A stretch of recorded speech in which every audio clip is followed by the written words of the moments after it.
Okay. You are definitely going to need this book. You will need your marine biology coloring book, if you have it.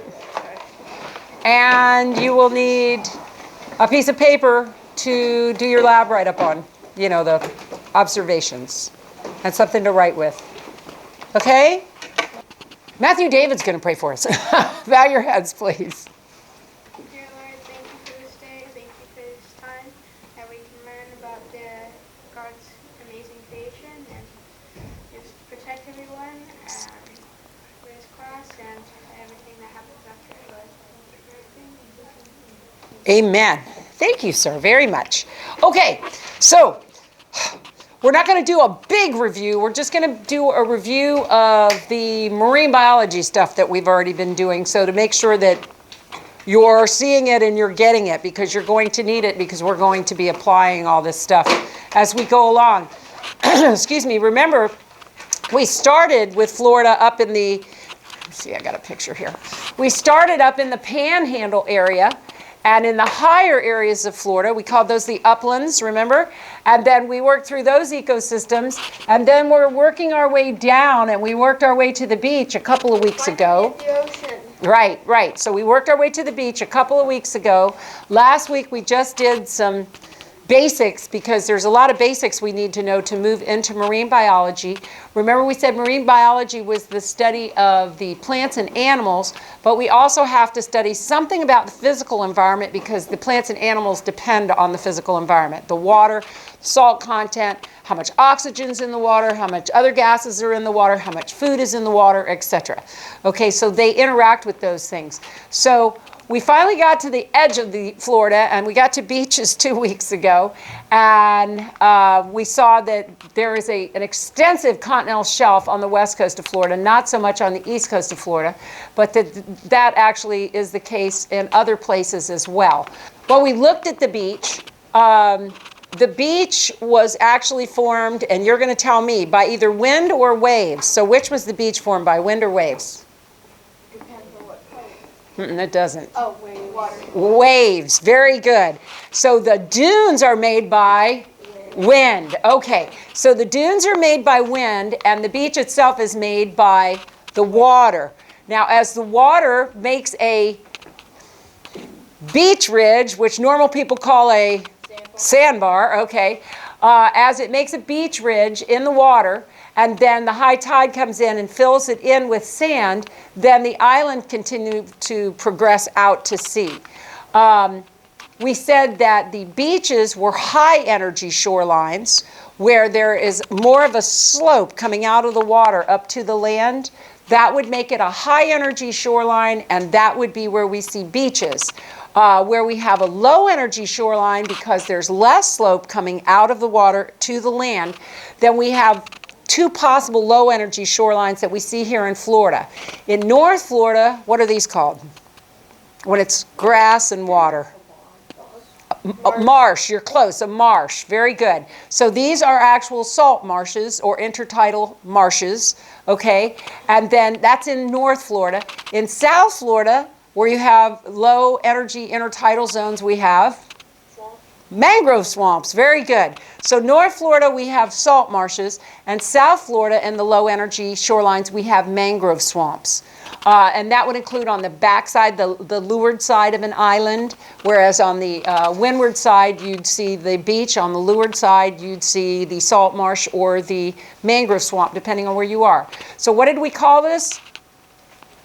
Sandbar or a beach ridge. That's right. And that's the part that as it moves out, the island itself grows. Is this side of the island the windward side or the leeward side? Windward side. Very good. So back here is the leeward side, which we said was the low energy side. And as I was doing this reading this week, I was bugging Mr. Frades because he knows all this stuff, because he's the Coast Guard guy. Yeah, and he was in the Coast Guard, and he's been a captain. He's really a boatman. And I said, well, if it's the leeward side, I said, is it the lee side of an island or the lew side of an island? And he goes, no, it's the lee side. And I go, well, why is it lee here and leeward there? He goes, I don't know. So, but that's how it's pronounced. So it is the lee side of the boat, the lee side of the island, but it's the leeward side when you're actually putting the W-A-R-D on the back of the word. Okay? Don't know why. That's how it's done. Okay, and then we talked about how when the water pushes the sand in, that because there's a current along the shore, we get something called Longshore Current, which is actually where it's pushing the sand, and it says that there's a river of sand, that it's pushing the sand along with the current, and that it actually will be building it actually can build a new island, or it'll move the island down with the Longshore Current. Now, from looking at this, you're going to tell me which one's beach and which one's dune sand, okay? How about this one? Which one is this? Beach sand. And so this is dune sand. Remember, the beach sand has much larger particles with a lot more shells in it, because it's carried by the waves, so there's a lot of water and energy there.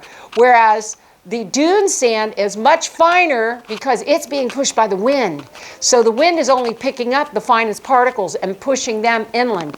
Remember, the beach ridges move out to sea and build the island out to sea. So the beaches are moving out to sea usually, whereas the dunes are moving inland because they're being pushed by the wind. And so they have the finer grains. And I told the other class this, when I went on the other coast and did this last week, and I was telling them whatever we did about the sand, I guess that was 2 weeks ago. They told me that after the last bad storm over there, that up on the back shore, remember the foreshore is the wet part of the beach and the back shore is the real dry part? They told me that after the last bad storm over there, a couple of them went to the beach, and in certain parts on the back shore where the sand had been picked up by the wind and pushed back there were some very fine particles, and they were telling me exactly where, but they noticed when they walked on them, they squeaked. And I was like, wow, you got squeaky here? And they did. A few of them said, yeah, we went, it was near the garbage can, or it was near the pavilion at the particular beach. And they go, but yeah, they'd piled up from the wind from the last storm. And they said when we walked in it, it squeaked. And I thought, wow, that is cool. So I don't think you're ever going to see that on this coast, because over here you definitely have this kind of beach sand. Okay? But if you go someplace else and the sand looks finer, see if you can squeak in it and see if it'll work. And then everybody will think you're weird, but it's up to you. I don't care when people think I'm weird, because I'm weird and I know it. Anyway, what kind of plant is that? Okay, that's sea oats. And remember, that's a pioneer plant. And what is the really important job that sea oats and other pioneer plants do? Holds the sand in place. It's very important because it holds the beach in place. Okay? Now remember, I'm just going to ask you, are you allowed to touch sea oats? No, don't touch them, don't pick them, don't walk on them, they'll die. Okay? They're real hardy when it comes to the salt and the spray and all that stuff, but they don't do well when people mess with them. And we want to protect them and the other pioneer plants on the beach because they hold the beach in place, which is important.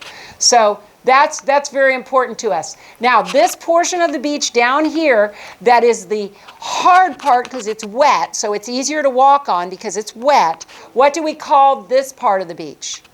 That's the foreshore. Very good. So behind it, where it stays fairly dry, above the high tide mark, what do we call that? Backshore. Everybody say this. Foreshore? Foreshore. Sounds like for sure. Okay, foreshore. And what's this back here?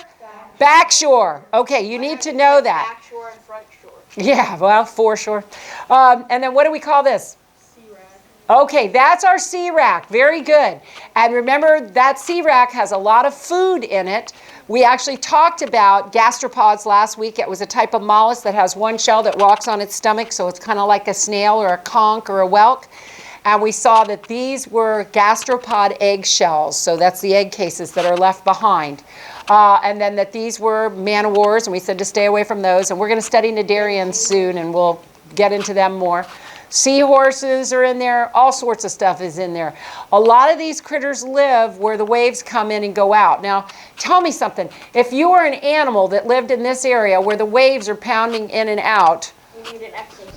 well, I was going to say, why is it hard to live there? First off, you're right. You're getting pounded, so you better have an exoskeleton because you're going to keep getting pounded, right? What's constantly changing in these intertidal zones? Yes?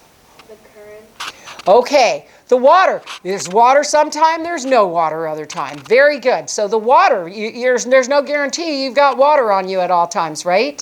What about the temperature? Wow, the temperature this morning was in the 40s, and in the summertime it might be 105. Okay? Completely shut up when it's hot. Actually, right, exactly. So the changing in temperature, the changing in the water, in some cases, not these guys, but the changing in the salt content of the water, depending on where they live. But on the beach, we don't have that problem. But there's a lot of things going on here that make it hard for things to live there. On the beach, we also find horseshoe crabs. And remember, they go down as far as 100 feet deep of water. That's what the flip side looks like. Yeah, and they do swim upside down. And then last week, we looked at the mole crabs. They also live in the beach foreshore. And we are told that they need that high oxygen concentration. And in this chapter, it actually said that if you put them in the buckets with the low oxygen concentration, they will die because they are used to that constant influx of fresh water. Something else that we read. Do you remember the little V-shaped pointy abdomen we found underneath the mole crab? This chapter explained why it's there. It said that the mole crab fixes that in the sand so that it doesn't get washed away. I didn't know that when we were looking at it, and it was in this chapter, okay? Yeah, like an anchor. Isn't that cool? So now we know what he uses it for. And that explains a lot, doesn't it? Because that way he can, because I wondered how he could keep himself from getting washed back and forth. So that's his little anchor that he puts out there. And then coquinas, which I mentioned before, but these guys, and they're very prevalent on my coast, they're everywhere on the west coast of Florida. These little clams, they stay right out where, like the mole crabs are, where the tide's coming in and going out constantly, because they're feeding in that. They're actually feeding, so they're migrating up and down, little ways, so they can get to the water, get to food, and then they go back down. So these are little tiny clams. Please notice they come in yellow, blue, purple, pink. I mean, they're gorgeous, and they're about this big, and they look like little butterflies or angel wings when they open up, and they're very, very pretty, the coquinas. Can they live in an aquarium? I don't think so, because they're one of those like the mole crab that needs the constant influx of the water and stuff. But the book did say that there's so many limestones that are coquina limestones that it's a very popular building material in Central Florida. So there were a lot of these when Florida was going through the Ice Age and stuff, and they turned into the limestones, and people like to use those. I personally knew a pony named Coquina, so I always thought that was kind of a strange name for a pony, but it's kind of neat. It was a little girl pony, Coquina, So anyway, what's that? Prickly pear, very good. Everybody say prickly pear. Prickly pear, you're supposed to know that. I don't know if you remember, I think that's a beach peanut. Good. And beach morning glory. Okay, how about that? Milkweed. Everybody, milkweed, you remember that? How about that? Monarch butterfly. How about this one? Cloudless sulfur. Good job, cloudless sulfur. Sulfur's yellow, I think that's why it got that name, just so you know. Okay, did you wonder? I would have. Does anybody remember what that one is? Yes. Good, the long-winged zebra butterfly, and that's the Florida state butterfly. And there's your monarch versus your viceroy. That's just showing you the line that the viceroy has that the monarch doesn't. And then last week we looked at the Earth's oceans. And remember, it's really one big ocean that extends around the planet. We split it into 5 distinct oceans so we know where we're talking about. That's always helpful, right? What's the largest ocean on the planet? Pacific. What's the second largest ocean? Atlantic. What is the ocean at the top of the world? Arctic. What's the ocean at the bottom of the world?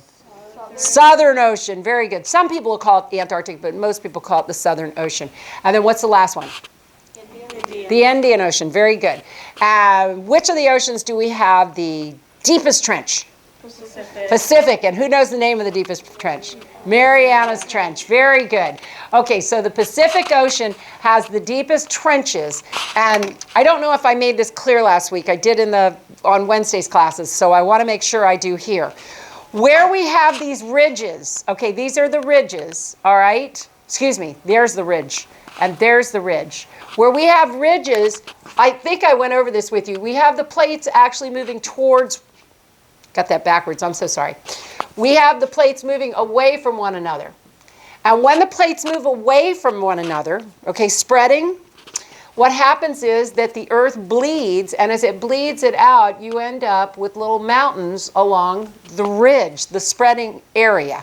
Okay, so we're spreading here, And when you have spreading, you get ridges. And there are many ridges under the ocean. And so we have them in the Pacific, we have them in the Atlantic, we have them in the Indian Ocean. Do you see that? All those are areas of spreading. The plates are actually moving apart, okay? Whereas where you see the trenches, which is here, those are areas where the plates are coming together. And what ends up happening is one plate goes underneath the other plate. I don't have a picture of it this week. It's called subduction. One plate goes underneath the other plate, and as that process happens, you get this really deep area in the ocean, and that's called a trench. Okay? So the ridges are areas of spreading, and the trenches are areas where they're coming together. Oh, I'm sorry, I didn't write it here. Okay? So spreading areas are ridges, and they're still mountains, okay? And the trenches are where one's going under the other. And I'm going to tell you this right now. A lot of the trenches have mountain ranges along them because the mantle of the earth can come up through here very easily and make volcanic mountains. And then it'll put a mountain range along that trench in most cases. Okay? All right. The salt gets into the ocean one of three ways. The first way is that the water, as it runs over the land or through the land in the form of groundwater, will pick up little particles of sand and rock, and then when it dumps that in the ocean and evaporates back out, that is left as salt. Does anybody remember one of the other two ways that salt can get into the oceans? There were two more ways we could add salt. Volcanic activity. Volcanoes, and what's the other one? Erosion. The erosion from the land would fall into there. You are absolutely right, Sophia. And then we said volcanoes. Do you remember the other one? At the bottom of the ocean. She's doing hydrothermal vents. This is when you're going to know when we get to the bottom, but because we're going to study the bottom. But these are hydrothermal vents, and they're at the bottom, way, way deep in the bottom of the ocean. And then stuff comes up from inside the earth through them, and so that's putting a bunch of minerals into the water. And so that's another way that the salt is added to that. And so we know how much salt is being added. We know how much is being taken out. And what we see is that there's just too much salt in the Earth's oceans, but not enough for it to be, let me get this right. There's too much salt in the Earth's oceans for the Earth to be 4.5 billion years old, which is what the evolutionists want us to believe. Not low enough about this too much. Well, it would take only 60 million years to get that much salt, and they believe the Earth is 4,500 million years old. That would be 4.5 billion. Okay, and there's only 60 million years worth of salt. So if the Earth is as old as they say, then they're missing the salt. And like, who stole the salt? Whereas I told you that it works with the 6,000-year-old Earth because there were two events I described that could explain where the salt came from. Let's get Sophia's. Go ahead, start, Sophia. When God pulled the land. Good. When Rodinia was formed originally, and what's the other one? The flood. Very good. Okay, those both would have added a lot of sediments and rocks and stuff into the ocean, so that would have been a very quick influx of salt, wouldn't it? Plus, I didn't even think about that, but during the flood there was a lot of volcanic activity, wasn't there? So that would have added a lot of salt too. Remember the hypercanes and the big volcanoes and all that? So there's a lot of ways you got a lot of salt. Now remember, we said that the seawater, if you took 1,000 grams, 35 grams of it would be the salt. The rest would be water. And in that salt, most of it would be what we would consider table salt, which is sodium chloride. But there were several other different minerals in there, and that's why those minerals can function as fertilizer for the sea oats and the other plants that are pioneer plants that live on the beach. Because remember, we read that the salt collects on them, and then when it rains, it washes the salt down in, and they use it like fertilizer, which I thought was pretty cool. Anyway. And then we looked at waves, and we saw that waves were actually not the water itself moving, but a energy passing through the water, so that the water actually just kind of moves in a circle. Unless the water is in a current, it's just kind of moving in a circle. And that means that if we floated our little boat on here, a little toy boat, that the boat really wouldn't move in the direction that the waves are moving. It would just go up and down with the waves because it would stay with the water, and the water's just going around in a circle as the energy passes through it. So we talked about that last week. What did we call this? A riptide or a rip current. Which way are you going to swim to get out of this?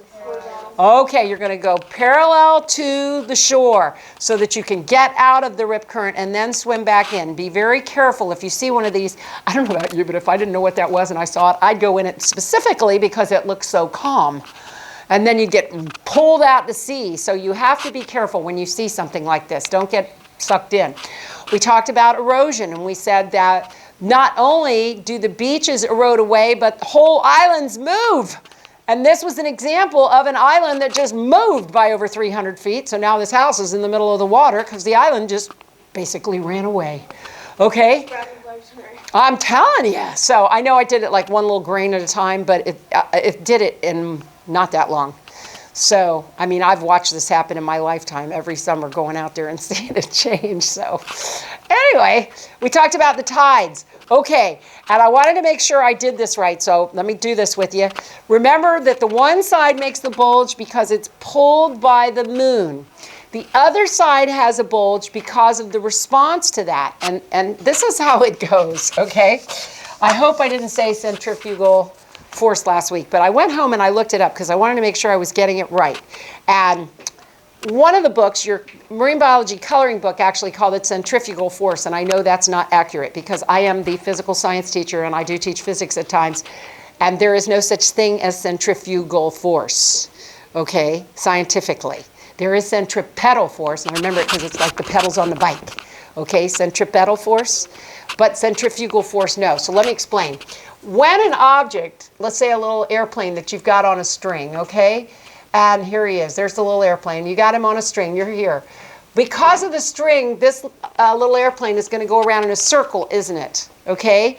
It's going to continue with the same speed, but its direction is constantly changing. And the reason its direction is changing is because you're holding on to it here. So you're creating a force pulling on it, and that keeps it going in a circle. That is called centripetal force. Okay, it's an inward force. It's what causes circular motion. It's what holds the moon around the earth. It's what holds the planets around the sun. Centripetal force. Okay, so far so good. You don't get circular motion without centripetal force, and it's always going into the center because that's what's the force holding it so it goes around in a circle. So far so good. Now the opposite of that would be like if I grabbed my little brother when he was little. He's huge now, I couldn't do it. But let's say I grabbed my grandson. There you go. And I went like this with him, okay? He'd feel pulling outward, wouldn't he? Correct? You guys have all done this at some point in time, and you'd feel that pulling outward. That pulling outward, okay, is this. And that is not centrifugal force. That is actually inertia. And that's describing the first law of Newton, which it's not Newton's. Newton just described it. God's the one that came up with it, okay? But what it is this. When an object is in motion, it will tend to continue with the same speed and direction unless something acts on it to cause it to change. Okay? So it will keep going.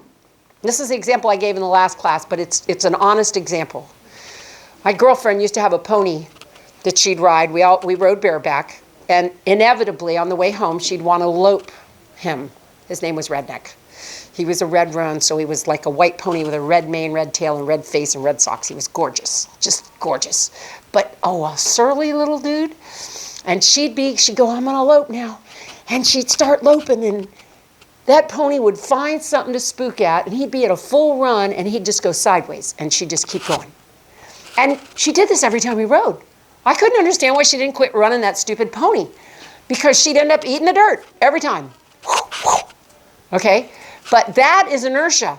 She continues to go this way even though he's going that way because she's going with the same speed and direction.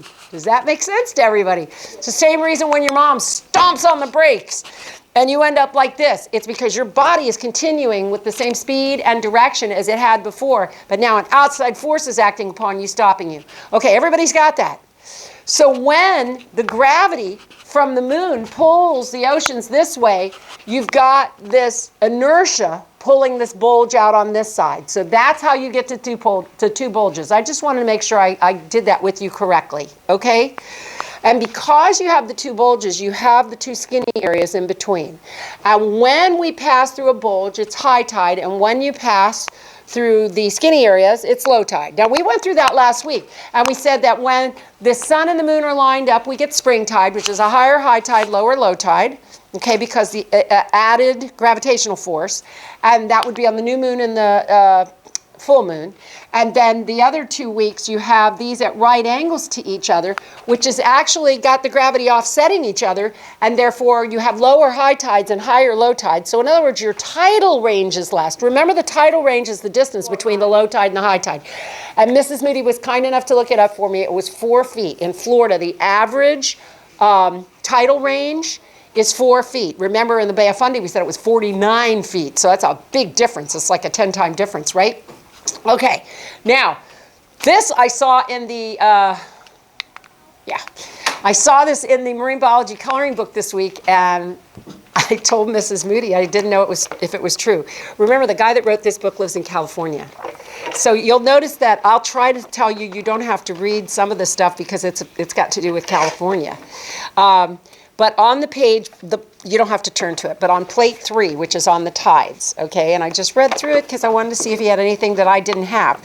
The very last line of reading on that plate says, I'm going to read the 2 last lines. It says, the coast of California also experiences 2 high tides and 2 low tides daily, but they are not equal. And that's because the one that's on the moon side is going to be a higher high tide than the one from inertia. So of the 2 tides, if you're getting 2 tides a day, one will be slightly higher than the other. The one that's towards the moon will be slightly higher. The other one usually will be slightly lower. Yes? And the king tide, how does that fit in there? The king tide is because the moon is so close. It's pulling even. So not only is the sun and the moon lined up, but right. The moon is closer. Yes, and so it's really doing damage. And that's usually in October, November, December, when we get those king tides. And what she's talking about is the moon gets even closer than usual because it's on an elliptical orbit. So is the Earth around the sun. It's not quite circular. It's slightly extended, okay? And so is the moon. So when the moon gets a little closer to us, we get these king tides. And then even the spring tide looks like a wimp because we get these horrendously high tides. And when I was living in the Keys in 2016, we had those 3 king tides in October, November, and December. And literally the neighborhoods right behind where we lived, that they had dockage on the water. But these people were not even right on the water. They were inside of mangrove areas and stuff like that. Their whole street was underwater. From the ocean, their whole street was underwater. You couldn't walk on that street without splashing through the water, even if you were on the crest of the road that went down the street. That was the king tides. And actually, that was when we moved, because my husband was in wastewater, and he was trying to do wastewater plants with those king tides. Forget it. So anyway, the last line here, this is what I was trying to get to. It says the Gulf of Mexico has only 1 high and 1 low tide each day. And this guy's in California, and he's writing about my Gulf of Mexico, where I live. And so I was surprised. And when I got in this morning, I looked up what the tide was in Naples today because I wanted to see if we have more than 1 high tide and more than 1 low tide. Because honestly, I'm from Miami, so I just assumed every place had a high tide and low tide twice a day. Because that's what we have here. We don't over there. I looked it up in Naples. There's 1 high tide today and 1 low tide today. So I said to my husband, what happens when we go through the bulges then? Why don't we get 2 high tides and 2 low tides? And he says it's got to do with the bottom and how the water comes in. And that's why we don't see the bulge making 2 high tides and 2 low tides on the other coast. I just want to let you know that because that surprised me. Would you have thought that? Would you have thought that some places wouldn't have 2 highs and 2 lows? I would have thought that. That really confused me when I saw that. Okay, now you guys did this with me last week, so you know what this is. When we're just off of the land and we're still in the shallow part, what do we call that? Continental shelf. Continental shelf, okay? Now you can't answer anymore. You got to let somebody else. Now when it falls off, what do we call it? Continental slope, very good. And then there's a little pile at the bottom of that slope. What do we call that? Continental rise, very good. And then we have this really deep flat portion. What do we call that? Abyssal plain, very good. And then when you have mountains on the bottom of the ocean, but they don't reach to the top, what do we call them? Seamounts. What if the seamount has a flat top, so it would look like a plateau? What do we call it? Geo. Remember? Looks like guyot, but it's pronounced G-O. Okay, and then this is a spreading area. So you have the ripples because of the spreading. What do we call that? A ridge. And then here you have a subduction area, so it's really deep. What do we call that? A trench. And here's a seamount that gets all the way to the top. What do we call it? An island. Okay, so I think we did everything, didn't we? Yep, we did it, plus we did a few more. Okay, good. So we do need to know those zones in the bottom of the ocean, and then we're going to be learning all sorts of other zones in the ocean. Okay, last week we also did the 5 different kingdoms. We have the animal kingdom, the plant kingdom, fungi, and then we have Protista and Monera. Remember, Monera were the bacteria, so these guys don't have membrane-bound organelles. They're very, very tiny. There's like one of those cells is 100 times smaller than a regular cell in anything else. Okay, it's very, very small. And then these 4 all were eukaryotic, so they had cells with little membrane-bound organelles, little nucleus where the DNA is kept, which is a little library, and little powerhouses called mitochondria, and little factories to make things called endoplasmic reticulum. They actually have all those differing things in these 4 kingdoms. They're called eukaryotic cells, okay? And then these guys are generally single cellular, so you don't see them with the naked eye. They are microscopic. Also, and I think I went through this with you last week, within Protista, I told you that we have 2 subkingdoms. The one subkingdom is protozoa, and the other subkingdom is algae. Okay? And so these would be little tiny plants, phytoplankton. These would be little tiny animals, zooplankton. Okay? And the exception would be when you have macroscopic algae, you and I call it seaweed. But that's macroscopic algae because it's bigger. And that's the exception to this rule. Okay? So that would be Protista. And then, see the protozoans and the algae. They're 2 subkingdoms, literally. And then of these are all macroscopic, so they're multicellular eukaryotic. But you tell me, which one of these is a producer? Fungi, plants, or animals? Plants are producers because they produce their own food by photosynthesis. Which one of these 3 would be consumers? Animals, because they consume somebody else. Which one would be decomposers? Fungi, very good, because they break down dead things and put them back into the soil. Okay, so those are our 5 kingdoms, which we are going to be working in, and we're going to be looking at all of the different organisms in these different kingdoms, and also how they interact with the physical environment, which is the non-living environment, like the nutrients, the gases, all that stuff, okay?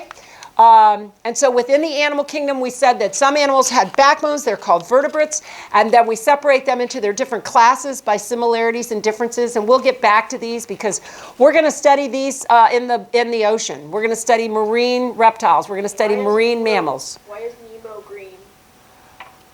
Nemo. The green color. Oh, here the color's off. Yeah, I don't know why.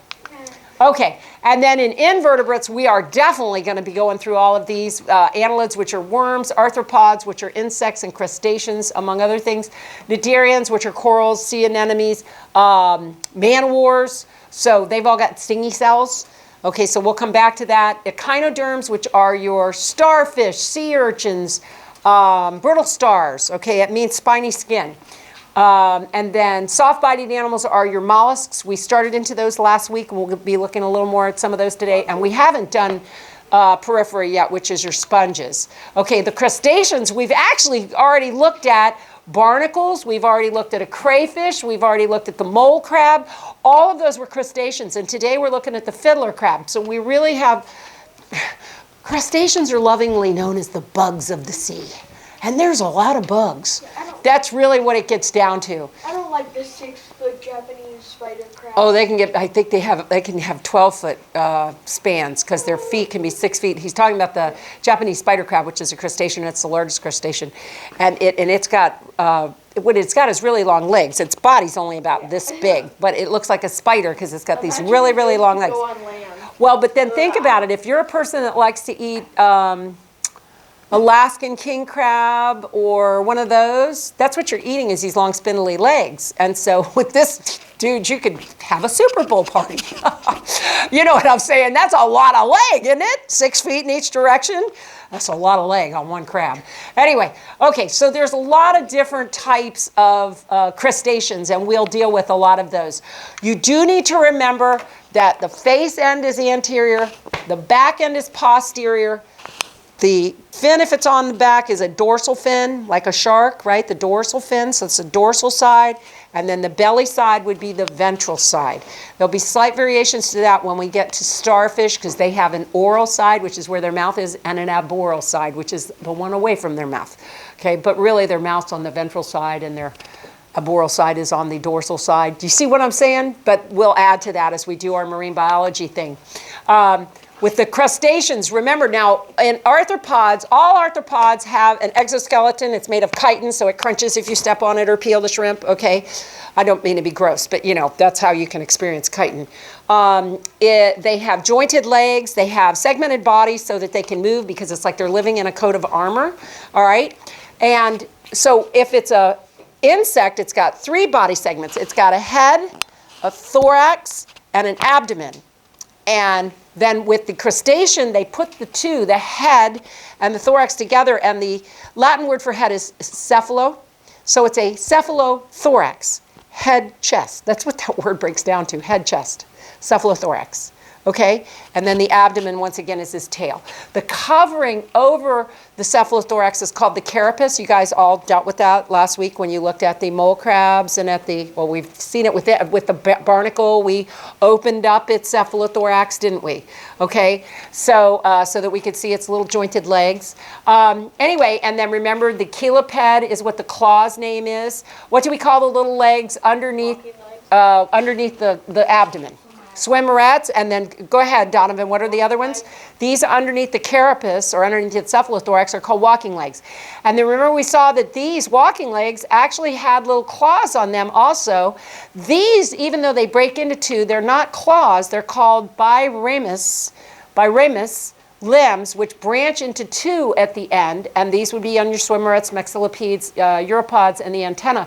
Whereas the ones like the walking legs that come off and end with 1 end is called uniramus, because bi means 2 and uni means 1. And then foliaceous was flat and leaf-like, and guys, if you ever heard somebody say, oh, we went to North Carolina to look at the foliage, they're talking about looking at the leaves. And so foliaceous means they look like leaves, and it's right there, leaf-like and flat, right? You see it? And so that would be like the ones we see around their mouth. We're going to see some of those today. Actually, we'll look for these 3 when we look at the little crabs today, and we'll see what we can find. So here's some, does God have a flair for art or what? I mean, look at this. God made all sorts of cool, wait till you see the, what are those things called? Sea slugs. Nudibranchs. The nudibranchs, they come in so many colors and so many different designs. It's amazing. Anyway, so lots of little crabs that God made. What is that? Stop barnacle. Good. It's a stop barnacle. It's also called a gooseneck barnacle. This is the kind we looked at last week. Not all of them are like that. Some set directly down, but these guys have that stalk. And Donovan can't answer. What are these? Are these his antenna? What are they? Those are his legs. Thank you, Sophia. Remember, the barnacle actually is laying on his back, kicking his legs out, catching food with his legs, and then bringing it back in and eating it. Okay? So that's how the barnacle actually eats. And these would be his shells. He's the crustacean. So that's his cephalothorax. And we opened that up to find the rest of his body, didn't we? When they are larvae, we said that they are actually in a free-swimming state, and it's called the nauplius. Yes, and we have some of those on slides, and we will be looking at those under the microscope. We're going to have a microscope lab eventually. We'll look at those and at diatoms. Not today. We don't have time for it today. Yes? The larva of the barnacle, where do they shoot that glue out from to stick to the bottom? I didn't put that picture in here. They have an attachment antenna. Okay, so it's right. And so they actually have, when they get to, there was a secondary stage, not the larval stage, not the other, and they actually have where they're finding where they're going to set, and then they have an attachment antenna, which I found very interesting. So that they, Where they Yep, so they make the cementing material that way. Okay, then we get to where we are today, which is on chapter 6 in your book on page 95, coastal intertidal zones. Now, an intertidal zone is an area, and if you look on the right-hand side of page 95 on the little gray box, it says an intertidal zone is a zone between the high and low tides. At high tide, it's covered by water. At low tide, it's exposed except when wet by incoming waves. Now, if we were looking at the beach, what part of the beach is the intertidal zone? Foreshore or the beckshore? Think about the definition. It's underwater during high tide. It's exposed during low tide. That's the foreshore. Remember, the backshore is never really covered except for during a storm. Okay? So the foreshore is the intertidal zone. All right? Does that make sense to everybody? Yes. Okay, you guys can share. If you don't have a book near you, do you guys none of you have the book? What, do you have the right book? Will you open it and share with Donovan? We're on page 95. You two don't have your book with you? Yeah, I wrote mine. Yeah, Charlie, get over there and get closer to Sebastian, please. You guys bring the book you do your reading in. I think I've said that before. Bring your book you do the reading in. Does everybody have a book close to them? Okay, you're going to have to work with him, Micah, okay? And Sebastian, you're just going to be a popular dude today. That's all right? Okay, so on page 95, it tells us that it is the intertidal zone is the zone between the high tide and the low tide marks. That would be the foreshore. Look right above that. Do you see that pink, what looks like a hibiscus? Doesn't it? Doesn't that look like a hibiscus flower? That's not. That says it's a salt marshmallow. That is what marshmallows come from. I heard a park ranger say this. They took the root of this plant and boiled it and added sugar to it, and it was a goopy, sticky mess, and that's where they got marshmallows. It's from this flower, the root of this flower. And I heard a park ranger tell that, and I've seen them along Alligator Alley, near the water. Okay, so anyway, marshmallows. Just thought that was pretty cool. Okay, yes? My neighbor actually grows a bunch of different hibiscus flowers. Okay, but I think this isn't a hibiscus. It just looks like one to me. So anyway, all right. Intertidal zones in Florida can be salt marshes. And if they're salt marshes, they'll have creeks running through them. And the whole region is tidal because it is affected by daily tides. Now, obviously, this picture is from someplace in Oregon or Washington State, something like that. And because they have coastal intertidal zones too. And first off, notice the intertidal zone, it says it's between the mean low water and the mean high water. The mean, in our minds, just think of it as the average. Okay, so that's the average low tide and the average high tide. And so in between that is what's called the intertidal zone. Below that would be subtidal, and above it would be supratidal. Okay, sometimes this area is called the littoral zone, and then above it is the supralittoral zone. And then when you get farther back, you can actually have forests. Now, there's all sorts of things that are willing to live in this intertidal zone, okay, like the mole crab, the coquina. There's some different types of shrimp. We're going to be looking at polychaetes soon, which are actually a type of segmented worm, okay. There's sea wrack. There's algae that live in the sand in here. So there's all sorts of critters. But let's be honest, that's a hard place to live, isn't it? That's a really hard place to live. Well, the temperature is constantly changing. Like this morning, it could have been like 40 degrees on it. And then in the middle of the summer, it's going to be 105 degrees on it. If you're near a river or something, the salt content of the water might change rapidly when there is an outflow of the river because of rains or storms inland. Does that make sense? So the salt content could change, the temperature could change, the amount of water can change. There's all these radical changes that can happen, so it's very hard on the things that choose to live in the intertidal zones.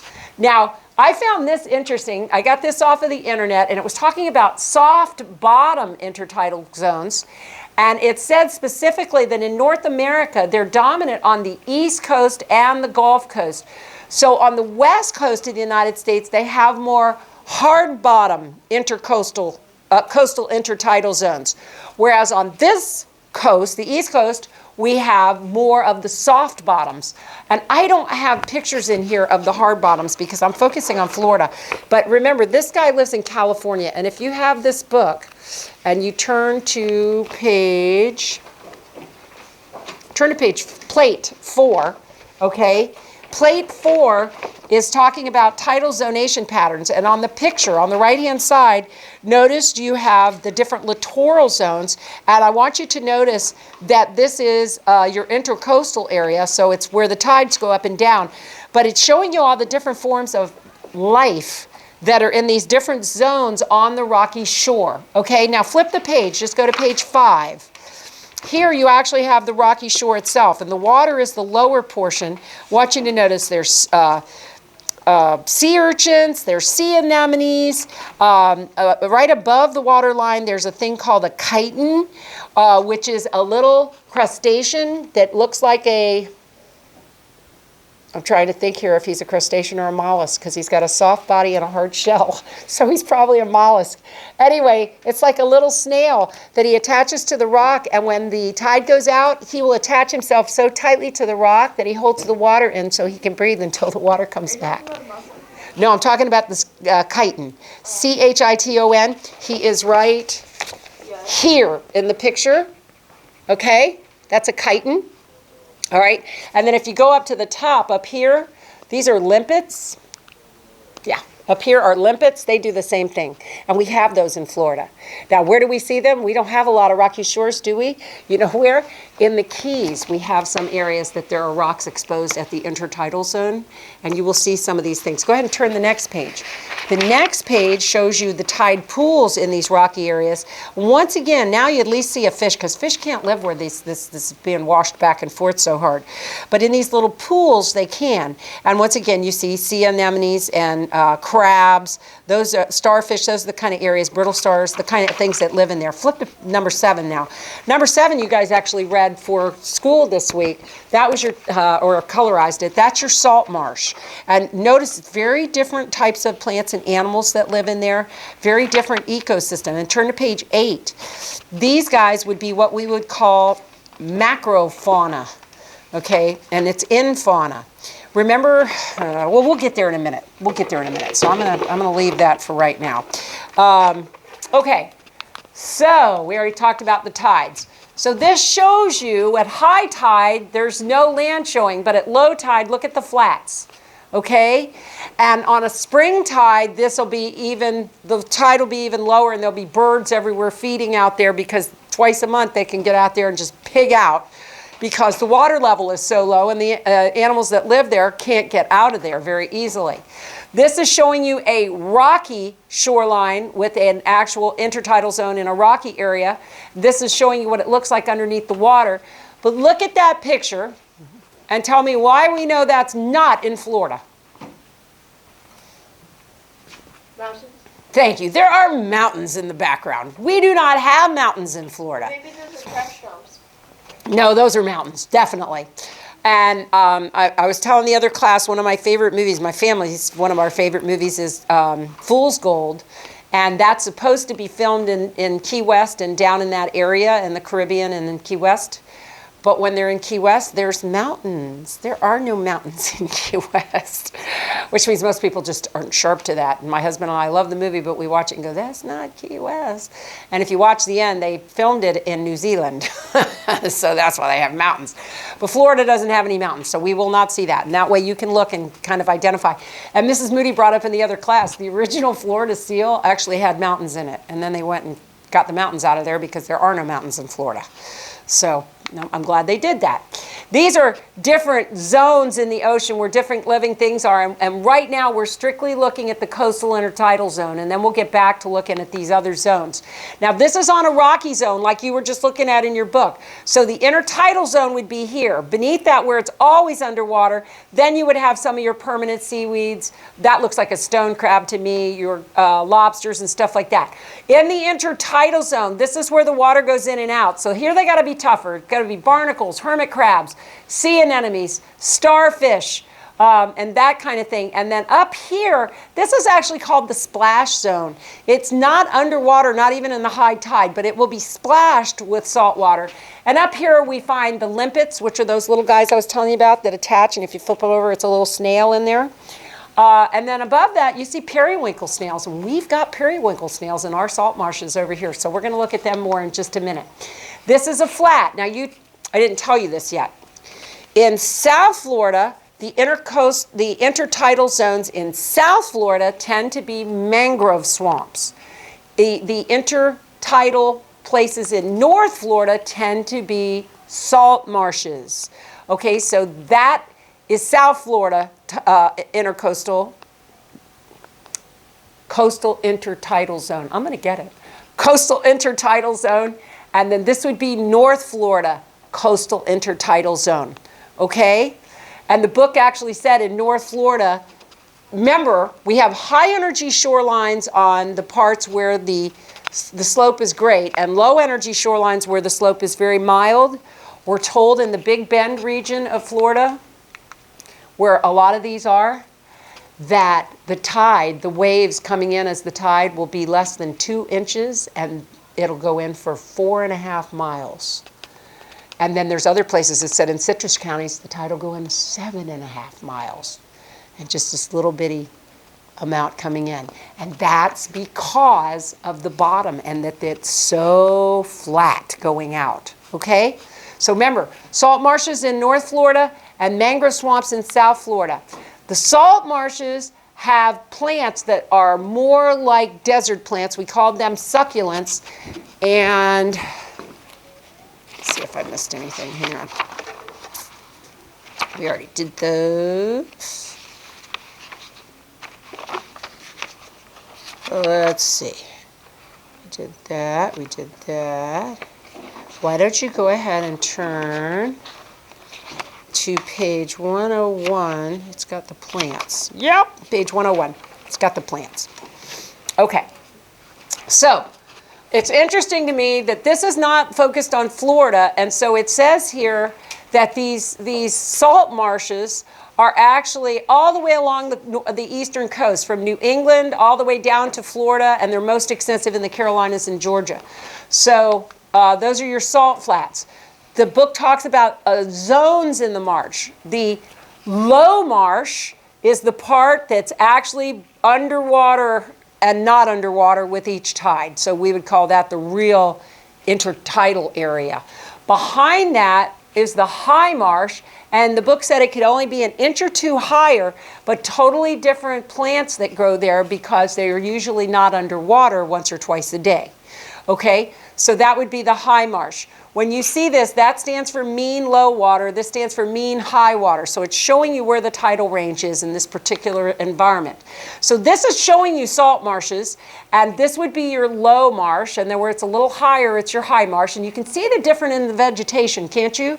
And then when you get back to the land, it's a little higher still, and you have these coastal forests in there. And the ones that are there can usually handle a certain amount of salt spray, but not too much. And then the animals that go in and live on the little critters that are in there would be the birds will come in and eat them, the raccoons, let's see, the crabs, the horseshoe crab will come in there sometime. Once again, we know that the periwinkle snail is there eating algae.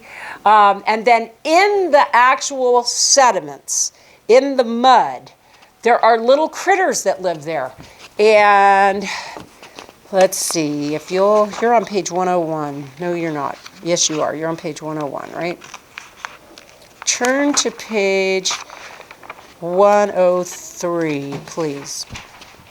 On the right-hand side of page 103, it gives you the words fauna and flora, which you guys already know what that is. Fauna was fauna was animals, flora was plants. I'm in the little gray box on the right-hand side, second one down, below detritus. And you guys all remember that detritus is just dying plant material that they use to eat and break down, right?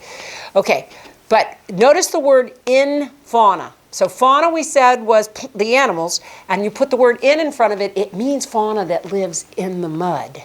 Okay, it's in the ground. So in fauna. The first one, microfauna, is small enough you can't see it with the naked eye at all.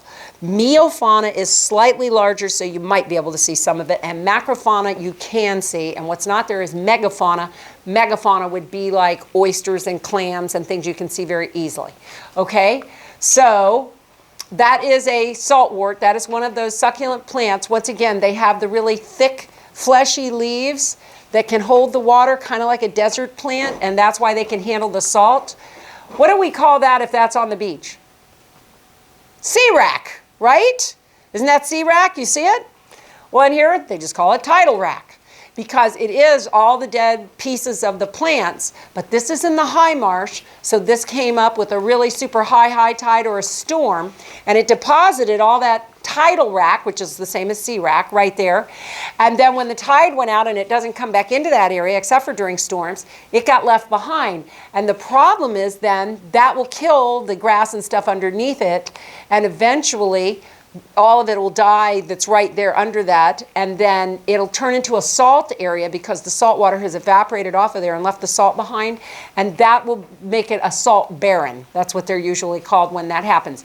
But the tidal rack, like the sea rack, is very important to the food web in these areas. And so when these grasses lose their leaves or die, then those pieces are actually broken down by fungi and bacteria, and that's what we call detritus. And that is the base of the food chain in here. The little animals called zooplankton will benefit from the detritus because the book actually calls it nourishing soup because they've got waterborne things. The detritus actually puts food into the water. And so the little animals benefit from it, the zooplankton, but the little plants benefit from it too because it's like fertilizer. These are actually diatoms, but your phytoplankton also benefits from it, okay, which would be different types of algae. And so in this picture, you can actually see the low marsh, the high marsh, which you can see color changes, can't you, and the different vegetation. And then this would be a coastal berm, which we learned about before, okay? And then once again, here you see all the little creeks that go through the marshes, all right? But that's a coastal berm once again, and then you have these hammocks back here where you're out past the marsh. Does anybody remember what benthic or benthos means? We learned it. Did you say the bottom? Good girl, that's exactly what it is. Benthos or benthic means bottom. And so in the bottom, I just told you there are microfauna in fauna, which are real small, meiofauna, macrofauna, and megafauna. Now, those are microfauna. They're very, very small. Can't see those without a microscope. These are meiofauna. Probably need a microscope, but they're much larger than the other ones are. They live in the mud and they eat the food off of the mud particles. This is a petri dish, which is about this big, okay? And they're showing you the macrofauna, because you can see this with the naked eye. So these are like little tiny shrimps and little clams and other things. And that's a little tiny crab, isn't it? And so that would be your macrofauna, because you can see it with the naked eye. Those are periwinkle snails. Now, the periwinkle snails don't breathe with gills like the apple snail, so these guys have to go up and down the piece of grass that they're on. And the book actually calls them rescue towers, that they use the grass as rescue towers because they climb to the top of them to not be drowned, and then they go back down, and they're busy eating algae off of the pieces of leaves. Now, this chapter had two things, and algae's one of them, so that's why I'm going to bring it up. And you don't have to turn there, but you can if you want to. Let's see. On page 97, you do not have to turn there. Second full paragraph on page 97. Listen to this. It says, the very smallest members of this complex world are so sensitive to tides as the larger members are. Even the algae, now remember what algae is, right? Even the algae migrate up and down in the sand. Not with each wave, to be sure, but with each tide. They rise to the surface of the sand to catch the sun's light at each low tide, and then just before the next high tide, they bury themselves again and thus keep from being washed away. These algae actually anticipate the tides. So in other words, they know when the tides are going to be. They possess an internal clock that simply knows when the tide will be, and it continues to operate even when they are taken indoors miles away. So if you take, isn't that weird? If you take this algae and you take it miles away from the shore, it will migrate up and down depending on when there's a tide going on out here. It'll migrate to the top during the low tide and it'll migrate down during high tide. Now, that was on page 97. Do this part with me. Flip over to page 106, please. On page 106, you have the fiddler crab. And in figure 6.1, look at the third full paragraph, starts with the words fiddler crab. Fiddler crab species in general are famous for their internal biological clocks, which accurately calculate the times of the tides even when the crabs have been transported far from the ocean. They become active at low tide and somnolent, which I'm pretty sure means sleepy. So they become active at low tide and sleepy at high tide, just as they did at the shore. And so the algae and the crabs, even if you take them and move them miles away from the shore, they know when the high and low tide are. The algae will migrate, and the crab will wake up during low tide and go to sleep during high tide, even if it's inland. Isn't that weird? That they know when they are? I don't know about you, but I thought that was a trip. Anyway, so these are periwinkle snails. And then, what are those? Fiddler crabs. Okay, these are fiddler crabs, and that's where you are, is looking at the fiddler crabs. And actually, they start to describe them on the previous page. So on page 105, it tells us that the fiddler crabs carry water in their gill chamber, kind of like the crayfish did, okay? That means they can come out of the water and be on the land, but they can carry their water with them. It said that they use the water for that. Excuse me. They use the water for breathing purposes because they have gills. They also use it for evaporite cooling, which means they're letting some of that water evaporate so that they can cool themselves off when they're outside and it's hot. And then it says they use some of that water to sort the particles that they eat. Okay? So they use the water for several different things. They are a keystone species. A keystone species, remember, was one that other critters depend on. Now, it has a mutual relationship, mutualistic, with the plants because it actually will eat the plants, so the plants benefit the crab, but the crab's waste products work as fertilizer for the plants, so that's a mutualistic relationship. They take care of each other. But they actually provide for everybody else in the area because they make little holes in the sand. That's just showing, that's a lot of fiddler crabs, isn't it? Holy. I know a place over near Marco that's what it looks like. When you step out, the fiddler crabs go.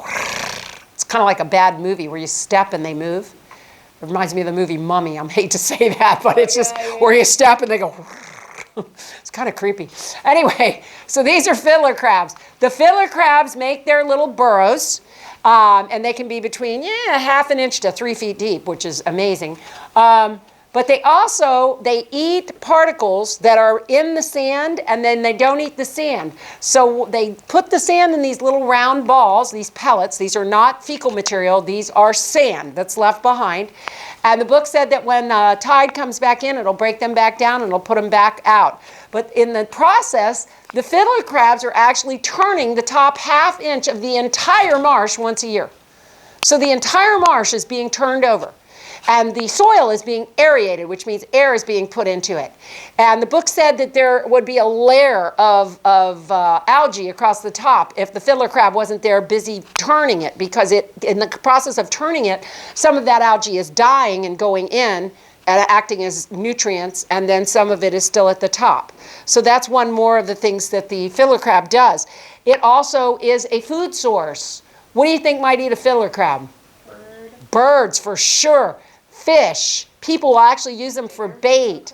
Raccoons. Bigger fiddler crabs. Bigger crabs. There you go. I mean, the book actually says that they feed all sorts of predators. It listed, let's see, It listed fish, birds, raccoons, and other eaters. Okay, so in other words, anything that might need a quick dinner might eat a fiddler crab.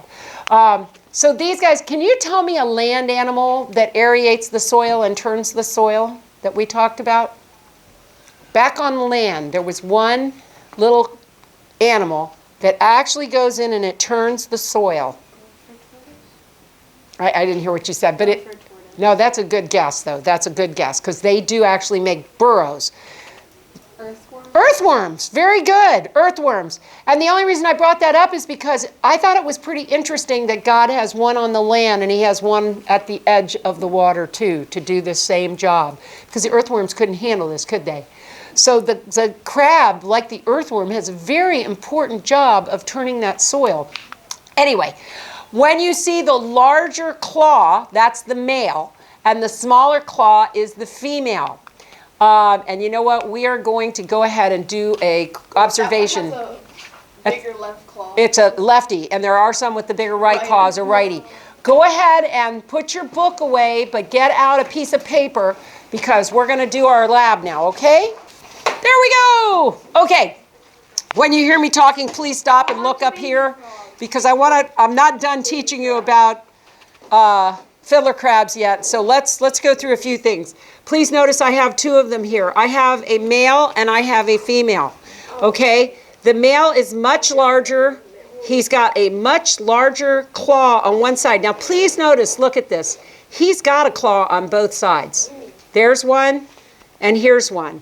But he is a left-handed fiddler crab, whereas some of you have they have a bigger claw on the right side, they'd be a right-handed fiddler crab, okay? She is a right-handed fiddler crab. Notice her biggest one is over there, all right? So that's the first thing. The male uses his claw and how he makes his burrow to attract his mates. And he will stand outside of his burrows with his cheliped out, and the females will go in and look at the burrow and decide whether she wants to live with that particular male or not, which is rather interesting. What we're going to draw here is first let's draw the dorsal surface, which is this back surface of the crab. So let's go ahead and we're going to, that would be his carapace. And I noticed his little eyes are here. Okay, so this is his carapace. And remember, his little eyes are on stalks. So these would be his eyes. Okay? Now, my crab has the big cheliped on the left side. You may be on the other side. Okay? And this is a, I can spell this really. Oh, I'm not doing this right. Hang on, I got to spell cheliped. I'm having trouble. C-H-E-L-I-P-E-D. Cheliped, there it is. Okay, that's a claw, right? And remember, this guy's got a little one on the other side. You guys have to put yours where it is. And then they have 4 walking legs on each side. Okay, so these are their walking legs. Okay, carapace, eyes, chelipeds. Okay, so far so good. Now once you guys have that, I'm going to flip him over so we can see his, this is his ventral side, right? I'm looking at his belly now. See if I can do this quickly. He needs your help, I think, Matthew. Okay. If your crab is a male, and you know that because he's bigger and has a bigger claw, then he will have a V-shaped abdomen. Do you guys see his abdomen right there? Okay. And so this is his dorsal view. Oh wow, it comes out. And when we flip him the other way, if you see his abdomen there, that is his abdomen. Okay, so his eyes would be up here. Here's his 4 legs. Let's see, I got him flipped over so his cheliped is this way now. And the little one's this way. Okay? And this is a ventral view. Because remember, this one was a dorsal view. This one is a ventral view. Okay? Are you guys drawing this? Donovan, are you drawing? I'm opening up the different parts so you can see. Yeah, but you're supposed to be drawing. Okay, Also, this right so yes. is the abdomen, like the tail, supposed to open? No. Yeah, mine opened very easily. Oh, look, it does. Check that out. Right. Look at that. So his abdomen, and look at this. He's got little You don't legs. have to go. Look at this. Do you guys see that? And I don't know if you can see it, but these, I can tell, are biramus. They end in two pieces. So I don't know if you can see yours, but if you can, and I'm going to try to make it so you can see this. Here they are. There's two little legs here that are inside of that abdomen right there. You know what? And I'm going to make an educated guess what they're for. In the crayfish, they would be to put sperm into the female. So I think that's what those little legs are for. So let's see if the female has them. So we're going to open her abdomen up if we can. Oh, see, hers doesn't open like his did. That's interesting. Well, that makes sense then, doesn't it? So his opens.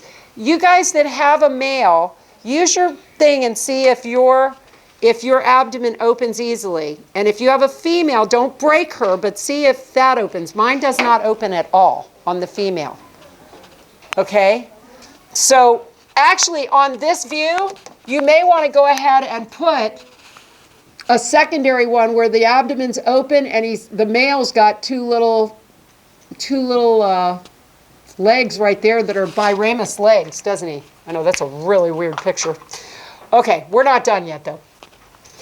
So I'm going to get rid of this for just a minute, but you're welcome to add that to your picture somewhere because that's pretty strange.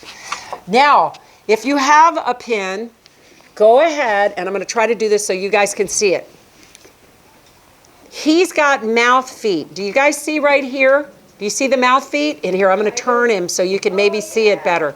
See the mouth feet? Everybody look up here right now because you can see it. Can you see the mouth feet right there? Okay. And then if you look behind that, you'll see even more mouth feet. Look, right here and right here, he's got more mouth feet. And actually, if you go behind that, there's two little teeth right there. See the teeth? Yep. They're actually as little, you'll find them because they're hard, unlike the legs, which are soft. Those little teeth are hard, okay? And you almost need one of these males to actually see the little teeth. I don't know that you could see that on a female. Let's see if we can. Here's our female. She has the mouth feet. Everybody can you see these mouth feet on her? So as we open them up, yeah, she's got the little teeth too. They're just smaller because she's smaller. Okay? And then did you guys see the little hairs on their legs? Yeah. Okay, guys. Arthropods' hair on their legs, they use them to smell, taste, and touch. What? Which means if a cockroach touches you, he's tasting you and smelling you. That's just a gross thought to me. Anyway. Okay. So those little hairs actually do some things. Okay? So everybody try to get a pretty good view. Notice his legs are jointed. Do you guys see how his legs have joints? Okay, that's an arthropod. They have jointed legs. And once again, we have the cephalothorax, and then under here we have the abdomen, and in the male it opens. So that is very interesting. And then we have all of these cool little mouth feet, and the book talked about hairs that they have on the outside of these. Can you guys see these little teeth that I'm pointing at? Yeah. They're right here. Okay? Anyway, okay, we need to clean up. Have a Jesus-filled week.